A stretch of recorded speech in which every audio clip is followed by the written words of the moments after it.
It's possible that some of you are asking why we would take an entire Sunday to highlight one ministry when we have so many great things that we do here at FCC. Why would we take an entire Sunday morning and highlight one specific area of ministry or one specific group of people from our church? And I want to try to answer that question for you, okay? First of all, I'll just kind of set the stage by saying that disability ministry for a really long time now has been an absolutely vital part of who we are as a church. It's been a critical component of our DNA as a church. And it's going to be a critical component of the DNA of our church. And so it only made sense that as we're in the middle of a sermon series where we're talking about the future, that disability ministry would be a huge part of that conversation, because it's one of the things that makes our church really unique and meets a huge need. See, there are about 1 billion people in the world who are touched by disability. Did you know that? That's billion with a B. 1 billion people in our world are touched by disability, specifically in our county, where the rate of families who are touched by disability is a little higher than the average. 1 in 4 families are touched by disability in some way or shape or form. And so this is obviously a huge need. This is something that many of you here in the room today are watching online. Either your family is touched by disability or you know somebody whose family is touched by disability. And so this is a huge need in our community. But let me explain a little more. People with disabilities make up the largest minority group in the world. People with disabilities make up the largest unreached people group in the world. In other words, people who haven't yet been reached with the good news that Jesus is for them, they make up the largest unreached people group in the world.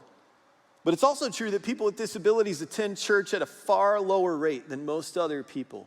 And there are some reasons for that. There are certain barriers that make it harder, everything from having accessible materials and resources to intentional ministries to giving people rides, providing transportation, all those kind of things, all the way up to things like discrimination and bad experiences when you get there. And so for a whole variety of reasons, people with disabilities attend church at a far lower rate than most other people. And check this out, only 8% of churches in America offer any kind of disability ministry. Now, I just want that to sink in, because when I read the Gospels and I see Jesus and the way that he lived, you know who I see him spend a whole lot of time focusing his attention and his healing powers and his love and his time toward? People with disabilities. So how in the world do only 8% of churches have a disability ministry? We're going to talk about how we're going to be a part of making that better later. So let me just come back all the way around and just say, why do we do this every year? We do this every year because we just want every single person who comes into contact with us to know if you're touched by disability, or you're a family member of somebody touched by disability, or a friend of somebody touched by disability, that Jesus loves you and Jesus is for you and we love you and we are for you and you have a place at First Christian Church. We want you to know that. So let me recap really quickly the series that we're in. 3 weeks ago, we talked about, as we led off this series, how we're going to be for the one. In other words, we're going to be for people who are far from Jesus. And that day I challenged you to do something. I just challenged you to think of the person that God has put in your life who doesn't know Jesus. And I've challenged you, I want you to think about, are you ready to commit to making them your one? Are you ready to commit to saying, they're the person that I'm going to reach. They're the person I'm going to care for. They're the person I'm going to love. They're the person I'm going to share the good news with. Make them your one. And just like Jesus in the parable of the shepherd and the lost sheep that we told on that Sunday, just like Jesus has done in his life and the shepherd did in that story and we're called to do, I want to challenge you, do anything and everything you can think of short of sin to go and reach that person and just share the good news of Jesus with them. That was the challenge in week 1. We said we're going to be for the one. In week 2, the next week, we said we're going to be for our city. We're not just in Canton, we're for Canton. And so we're going to be a church that makes a difference in our community. And we want our community to be a better place just because we're here being the church, the hands and feet of Jesus. And so that week we talked a whole lot about some specific ways that we're going to do that. And let me challenge you, if you've missed that Sunday, specifically go back and watch that one. Because if you're wondering what matters here at FCC or what's important or what we're going to be a part of or how it's going to shape what we do in the future, you don't want to miss that week, okay? okay? So we talked about how we're gonna be for our city and how we're gonna make a difference. And then last week we talked about how we're gonna be for the kingdom. And let me just reiterate, we're gonna be a church that focuses on building the kingdom of God, not our castle. What happens beyond our walls is far more important than what happens inside our walls. And so we want to be a church that is constantly going out on mission to reach people and to share good news with them. And that doesn't mean we just go preach at them. That means we go out and we live it. And we carry it with us. And we serve people. And we love people who are hard to love. And we show kindness to people who are sometimes challenging and hard to show kindness to. That's the kind of church we want to be. And as we do that, we believe that God will honor that and his kingdom will grow, because it's not about building our church. It's about building his kingdom. So that's what we're going to do. It's about his kingdom and not our castle. And that brings us to this week. And we're going to talk about something that's been one of our mantras for a long time. It's been a huge part of our DNA and continues to be a huge part of our DNA. And that's the truth that Jesus is for all people. Now, let me just say right here that every Sunday we've shared a little bit of vision about what the future looks like. But I just want you to know that this vision is already starting to come to fruition. See, what we've done is we've taken all these different things we talked about, and we've created a plan with these things, and we've turned them into some initiatives. In other words, how are we not just going to say we're going to do all these things that sound really good, and some of them get some of you really excited, but we don't just want to say that stuff. We want to do it. We want to make sure it happens. We want to turn it into action.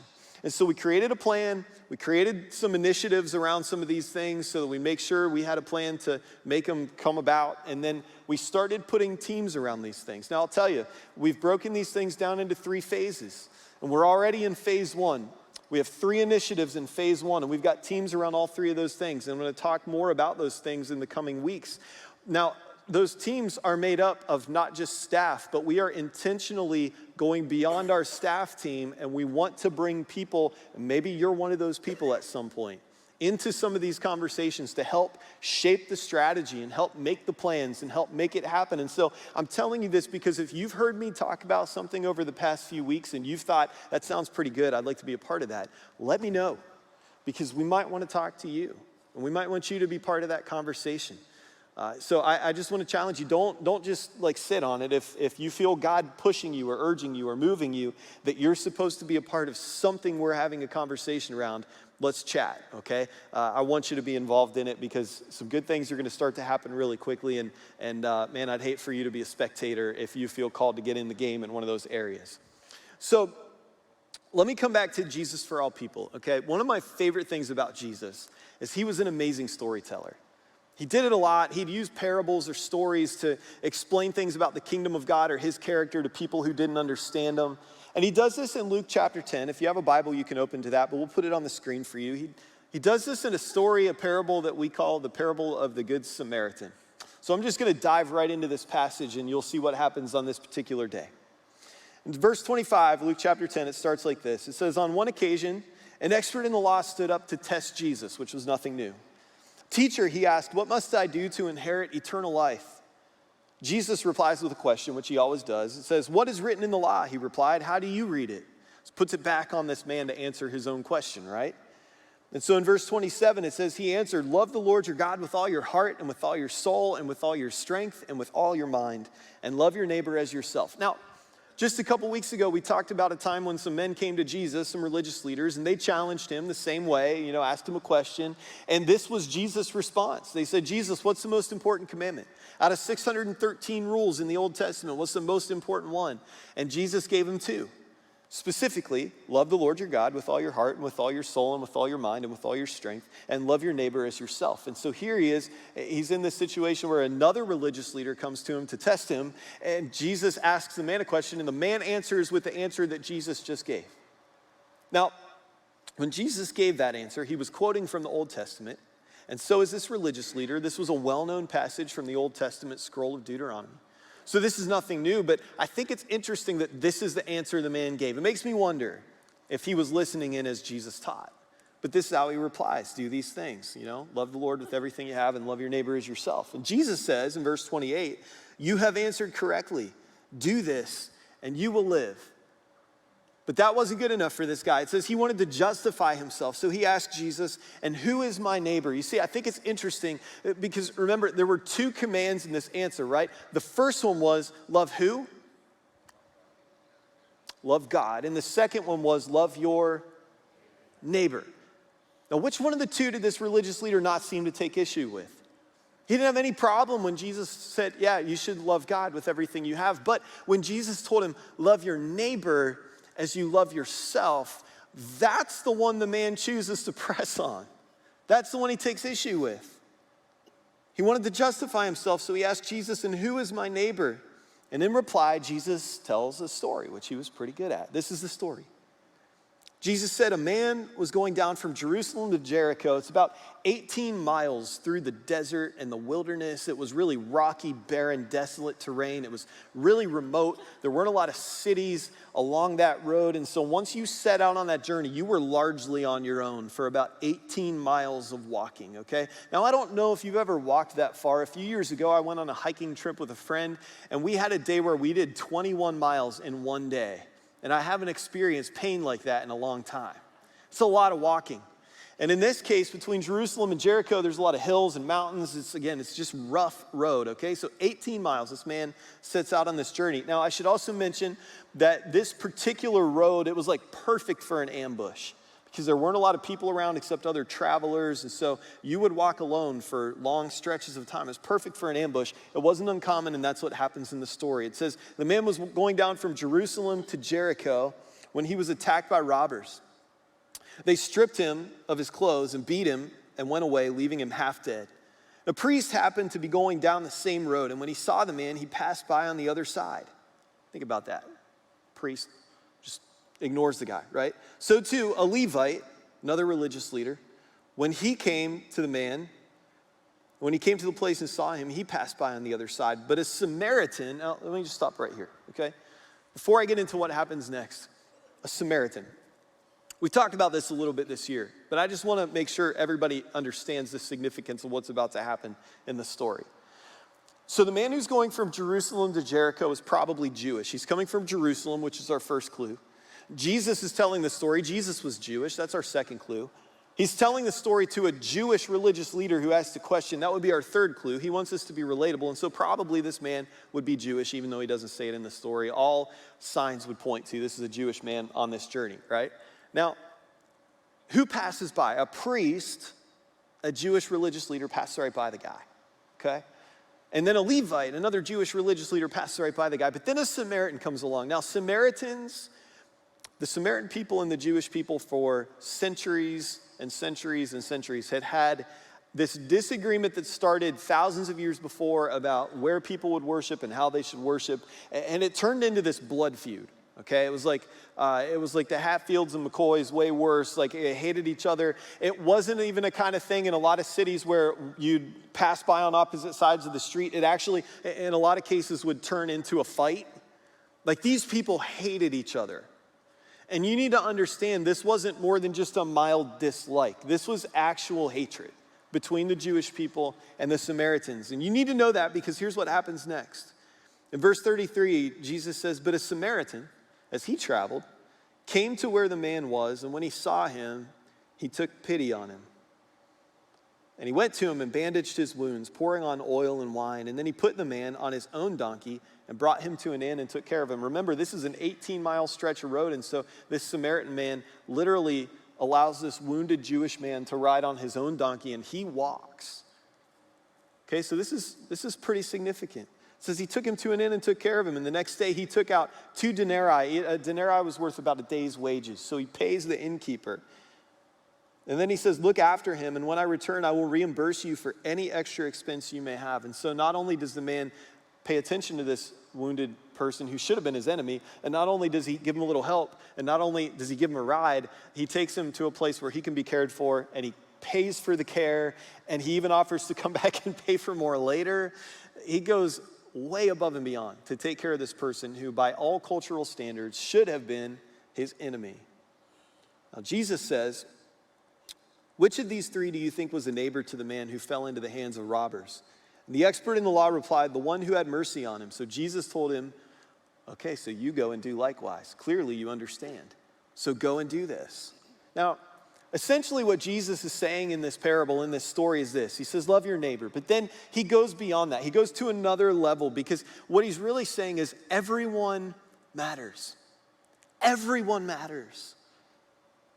In the story, we see this man on the side of the road, and again, two people who should have stopped and cared for him just walk by on the other side. But then the person who was least likely to be the hero in the story stops, and he shows mercy. He takes pity on this man, and he helps him out, right? And so what Jesus is communicating in the story is everyone matters. There's this theologian named N.T. Wright. Some of you might be familiar with him and maybe read some of his books or his writings. And I have a podcast I listen to where people will write in and they'll ask him questions and he'll respond to them. And in the podcast episode that came out last week, he was talking about the early church and about how when we look at the book of Acts, we see the early church growing every day. It says they were adding people to their numbers every single day. Well, what was their secret? Well, N.T. Wright says, you know what? It's really not that they were going out and preaching at people every day. That was just one small part of what the early church did. See, what they were doing was they would get together and everybody was welcome. And then they would break bread together and everybody could sit at that table. And then if they found out that anybody in their community had a need, people would start selling their stuff. They're at the flea market pawning off all their possessions just so they could get a little bit of money that they could give to this person who had a need. That was the kind of community that the early church in the book of Acts had. And so N.T. Wright in this podcast, he's saying, the early church, they didn't grow because the Christians went out and started preaching at people. They weren't standing on street corners with megaphones up on boxes telling people to turn or burn. That's not the way it worked. What they were doing was they were living radically different lives that were it's like you couldn't live near these people and not notice something was different about them. And it was so different that it would lead you to ask, why are you so different? And then it opened a door for a conversation to take place. And the kind of community they were a part of as part of the church was so different and so appealing because it didn't look anything like the messed up version of religion that the Jewish religious system had turned into. It was so different. It was this breath of fresh air. It was so appealing. People just wanted to be part of it. And so the way the church grew was, man, they loved each other and they lived so differently together that other people said, I don't even know what this is about, but I just want in. And that's a big deal because that is a community where everyone mattered. And it wasn't about being Jewish or anything else, and it wasn't about your social status, and it wasn't about any of that. It was just about loving people. And so with that in mind, that's why we said this every week, because we want you to remember this. Our mission as a church, the reason we exist here at First Christian Church is to reach out with unconditional love to all people and lead them to be all-in disciples of Jesus. That's the reason that we're here, to reach out with unconditional love to all people and lead them to be all-in disciples of Jesus. And the reason we do that is because he told us to. He asked us to. That was his command to us. He said, go and do this. And so with that in mind, we said we need some vision around this. And so again, we shared this every week.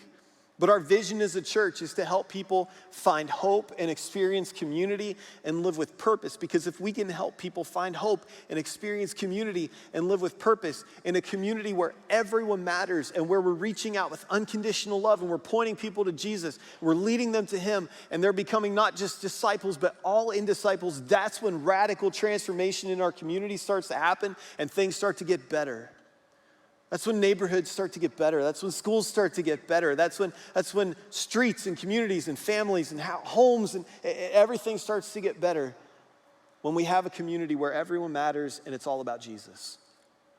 So that's what the early church looked like, and that's what we want to look like. It's not about background. It's not about political affiliation. It's not about economic or social status. It's not about family makeup or religious experience or race or ethnicity or as we specifically highlight today, it's not about ability or disability. In God's kingdom, everyone matters, all people. And so we want all people to be all in, to be committed, to be loved, to be valued in this community. And so the question, maybe again, that you're asking here on DD Sunday is, why do we do this? And what is this? Let me just broaden the question, okay? What is all this stuff, this parable of the Good Samaritan, all this stuff, what's this have to do with disability ministry? Well, there's another point Jesus is very clearly trying to make in this story. It's not just that everyone matters. It's that it's not okay to overlook anyone. It's not okay to overlook anyone. And this is so important, church, because we're the hands and feet of Jesus. If you're a follower of Jesus, now, If you're not a follower of Jesus today, I'm so glad you're here, because hopefully you're here on a Sunday where you're getting the sense that we don't just want to talk the talk, we want to walk the walk in every way that we can. We want to be a church that's about action. But if you're a follower of Jesus, you need to know this is important to us, this idea that it's not okay to overlook anybody, because if we're going to be the hands and feet of Jesus, and if people who don't know Jesus are going to see him, it's because they're going to see him reflected in my life and in your life, by the way that we live and by the way that we treat people. And so we need to pattern our lives after him. And when I look at Jesus and when I see the way he lived, and I hear the things he taught, and I hear the stories that he told, what I see is that Jesus loved people that everyone else loved to ignore. And I see that Jesus loved people that everyone else loved to hate. And I see that Jesus valued people that everyone else just devalued. That's the kind of Jesus that I see when I read these pages. And he was always welcoming everybody. He was always just so warm and so loving to people that everybody else would overlook or cast off. And because of that, people who were nothing like Jesus liked Jesus. And I think that is so powerful. So it's not okay to overlook anybody, even people who are nothing like us. Jesus makes that really clear. But we live in a country where 68% of babies who are prenatally diagnosed with Down syndrome are aborted. And if you look at some other countries like Denmark, for example, that number's closer to 100%. And even the church, man, we don't have a great track record when it comes to loving people within the disability community. We talked about limited transportation to church, and we're trying our best to do better, to provide transportation, but that's a huge hurdle. How about limited accessibility? Many church buildings, and I'm not trying to knock anybody here, but there are a lot of churches where they're just not accessible for people in wheelchairs or people with mobility issues, and so that's a barrier. Lack of programs or assistance to meet people on their level of understanding or comprehension, that's a huge barrier. There are a lot of families who have actually been asked to leave churches. In fact, we have some who come to church here who I've talked to face to face who said, we were asked to leave our church because of our child who has a disability. Can you imagine that? That does way more than break my heart. That actually makes me really mad. That a church would ask somebody to leave because somebody has a child with a disability. We will never do that here. There are a few people who invite people and families who are touched by disability. Fewer people still are welcoming to them when they do show up. And there's a lack of willingness to do what it takes to foster the kind of spiritual growth in the lives of people with disabilities. I'll give you a personal example. My uncle, my mom's brother, has some pretty severe developmental disabilities. He was born typical, but when he was an infant, my grandma was in a car accident. And this was in the days before car seats were really much of a thing. And so she was riding in the passenger seat holding my little baby Uncle Steve. And my great-grandma was driving and turned. My other uncle was playing on the back seat, I think is how it went. And he was being crazy like little kids can be. And so she turned to look at him. And when she did, she drifted and hit a telephone pole. And my little baby uncle came out of my grandma's hands and hit the dashboard. Now, the head trauma from that accident just totally changed his entire life. And so he's struggled with everything from some mild physical disabilities to severe mentally developmental disabilities for his entire life. And I'm sure, I don't even need to describe to you probably the toll that you can imagine that's taken on him and the ways that that's impacted him. But now let's talk about my grandparents, who specifically for the conversation we're having today, were part of a church for years and years and years who often tolerated them at best. And I'll tell you, if my uncle had had a church like this one, my entire family's history would be different. So when I came here for the first time about almost 10 years ago now, and I saw the disability ministry that's a part of this church, that was all it took to sell me that this is where I wanted to be. Because a lot of churches don't do this. And let me tell you, in those days, there wasn't a whole lot of appealing stuff to sell somebody on wanting to come to First Christian. If you know much about our history, those were some pretty sad days. But man, I saw that ministry and I thought, this is what church is supposed to be. This is it right here. And I knew what a difference it would have made for my family, and I know what a difference it makes for the literally hundreds and thousands of families who've been touched by our disability ministry. And so I just want to tell you, as I look around and I see these deficiencies in the church and the areas we could do better to reach people who are touched by disability, man, I'm so proud of what we are doing, and I'm so excited about what we will do. We strive here at FCC to be a place where all people can find hope and experience community and live with purpose. And we want to look a whole lot more like the Samaritan in the story Jesus told than like the religious people who just passed by on the other side of the road. If we ever start to be that kind of church, I quit. We want to look a lot more like the Samaritan. We want to be led by Jesus and shaped by grace and moved by love and called to mission, just like we talked about last Sunday. We want to be a Mark II kind of church. That passage of scripture that my friend Isaac read earlier in the service about Jesus healing the man who was lowered on a mat through a roof, and Jesus healed him and forgave his sins. Or just after that in Mark chapter 2, Jesus passes by a tax collector's booth and sees a man named Levi there and calls him to follow him, right? Like, we want to be a church that's welcoming to people that way, who says whatever it takes. It's not going to be easy, but we're going to do it. We're going to do the hard work. And just like we said last week, that only love gets close enough to know. Only love is willing to get hands and feet dirty, to get in people's mess, to get up close and love people where they are. Man, we're going to get dirty. We're going to get our hands and feet dirty, and we're going to love people that other people don't want to love. We're going to welcome people that other people don't want to welcome. That's the kind of church we will be. And I love both of those stories in Mark chapter 2 because they're far more than stories about someone needing help. It's more this idea that we're all in this together. We're all in this together. It's the Samaritan recognizing, you're my neighbor.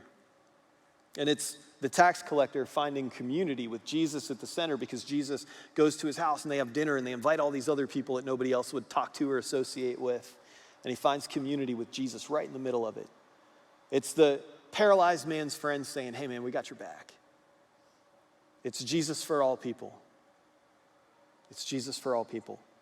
And so here are some things that we're going to do to continue to be a church where Jesus is for all people. First of all, we're going to continue to create and develop and resource accessible materials to help make it possible for people with language barriers or disabilities or any other kind of hurdle to be able to connect to the church. We don't want materials and resources and programs to be a thing that prevents people from being a part of this. And so we're going to work on that. We're going to develop those things. We're going to increase our efforts to reach the Latino population in our county. Specifically, we'll continue to teach English as a second language, and we're going to help with all kinds of other things that I don't even have time to get into today, but we've got all these plans coming together for how we're going to continue to resource and grow our Latino ministry, and that's going to be a huge part of what we do. We're going to continue to offer Be the Bridge as a way to continue to build understanding and work toward racial reconciliation because that's what the church is called to do. And so we're going to continue to do that. We're going to be a part of that ministry. And by the way, that doesn't happen inside our walls. That happens other places throughout the community, and we're a part of it. And we're going to continue to invest in our disability and our day services program, our disability ministry and day services program, because they're so important to what we do. Can I just stop right here, by the way, and just say, if you have a heart for people with disabilities, we need you. We need you. Okay, we have a disability ministry that meets on Sunday mornings. Kingdom Builders is the class for adults with disabilities. Shine is the class for kids with disabilities. And we need volunteers in those ministries. They are so important. And we have people who come through our doors every Sunday who just want to learn about Jesus. And we need people to help them do that. But let me go one step further and say, we really need staff in our day services program. We have what is known throughout our community as one of the top programs for people with disabilities. We've got a wait list of individuals who want to come and be a part of our day services program. And the only thing keeping us from welcoming more individuals in to be a part of the program is we need to hire some staff. Now, I'm just going to tell you, there's not a lot of glory in that job. You want to talk about challenges, you want to talk about loving people that other people don't value and love. I mean, there's not a lot of glory in that job, but I defy you to find a job that is more fulfilling. I challenge you to go find a job that's more full of joy. Now, here's why I say this. I say this because pre-COVID, we had about 92 individuals in the program. Through COVID, a lot of things happened, a lot of things have shifted, and now that number has significantly decreased. Now, the problem isn't the size of the program that shifted. The problem is there are people in our community, there are people in our neighborhood who need a place where they're loved and valued. People like my uncle. People like some of your friends or their family members. People who you know, who need a place where they have community. And maybe the only thing that's keeping them from having that is you saying, you know what, I think I might want to be a part of this. And so if you're somebody, maybe you're somebody who's got time and availability and you're saying, I want to volunteer in disability ministry, we would love to have you. Or maybe you're saying, I might want to know more about being a part of the day services team, we would love to talk. But we need you if we're going to continue to do this and if we're going to do it well.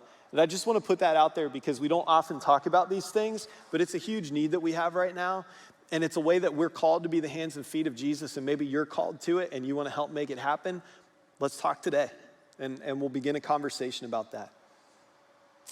The bottom line is this, and I'll just wrap up with this. Being a church where Jesus is for all people is not an easy thing. I've already said this. It's tricky, it's messy, it's challenging, it can be frustrating, it's rewarding, it's fulfilling. It's what Jesus has called us to do. And I want you to hear, not from me, but from some other people who are a part of our ministry to people with disabilities, who would echo some of what I just said. I want you to hear from them what it's like to be a part of these incredible ministries. So watch this video.